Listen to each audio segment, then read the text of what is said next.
Hey everybody, Zazu Cioce here with your Movement Minute.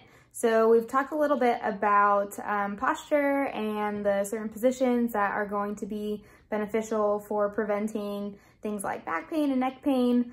But what happens when you actually do have back pain and neck pain? Well, I'm gonna bring you a few little exercises you can do to try to help regain some tissue mobility and decrease discomfort when you end up having a little bit of neck pain. So I'm gonna do a little bit of anatomy review and then we'll go into those exercises. Okay, so we are here with Steve, our human anatomy model, and we're gonna zoom in on the neck and the upper quarter just to chat a little bit about some of the structures we're gonna be trying to make better if we've got a little bit of neck pain. And so some of the structures that might be at play if you're having some discomfort in this area. So looking at it from the back, we have the bottom of the skull here, and then we've got these first two vertebrae that are within the cervical spine here. And so you actually have some muscles called your suboccipitals, and you can see some of these actual marks here are where the muscles actually attach onto the bottom of the skull or in the occipital region. And they actually do attach to the first and second vertebrae.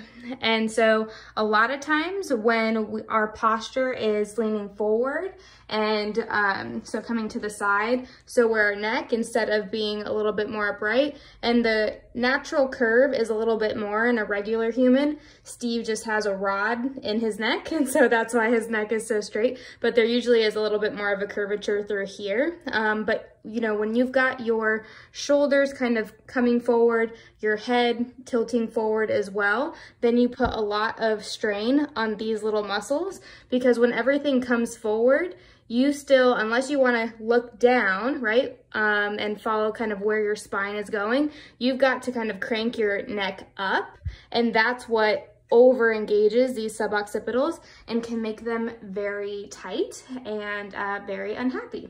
So here are a few tricks for you to engage the suboccipitals and also do some nice kind of joint mobilization is what we call it, through the spine to, you know, bathe the joints with synovial fluid, which is the fluid that they need to slide and glide the way that all joints should.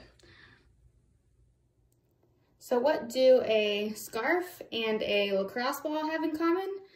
They are both tools that you can use to help gain some mobility and decrease discomfort in the suboccipital and cervical spine area, especially if things are kind of knotted up, and especially if we've been on our computers for, you know, too long, or text neck is acting up. These two are great tools to use to be able to get things moving, sliding, gliding the way that they should be. So I'm going to show you on the model where we're going to place both the scarf and the lacrosse ball. We're going to use them for two separate exercises. And so yeah, hopefully that'll just make things a little bit clearer. So looking at Steve from the side, where you're going to aim to use the ball is going to be right where those little muscles live. So you're basically, you know, you're not bringing it down here, almost mid-neck. You're really aiming for it to be a little bit higher and really wanting to get the ball on either side where these muscles are. So if you do it right in the middle, it's going to be pretty uncomfortable. And in general, this should kind of quote unquote hurt so good in the sense that it feels definitely tight and tense, but over time you should feel it start to loosen up a little bit. All right, so you're gonna aim to put the ball starting on one side and then going to the other side. So that's how we're gonna use the lacrosse ball. And we're gonna do that laying down. That way you can control how much pressure you're trying to put into the ball. So the other thing we're gonna do is we are going to basically use a scarf and wrap it at the level of right about here on the skull line. So here is a picture of where you want to set that scarf up for the joint mobilization of the cervical spine here, of the suboccipitals. And so you want to make sure that you fold the scarf not more than like a few inches wide, so that you have a good focal area at the base of the skull where you place the scarf. Perfect. And if you're doing this correctly, you're gonna successfully give yourself a double chin at the very end, and then coming back to a neutral spine. The scarf is a lot more gentle of an experience. If you want a little bit more of an intense glide, then you're going to use a dog leash or something that doesn't have as much give, but the same parameters as before. So now we're going to use the lacrosse ball to try to get those muscles to release a little bit. And so again, find the base of your skull, let the ball settle down, kind of right snuggled into the base of the skull and the first couple of vertebrae.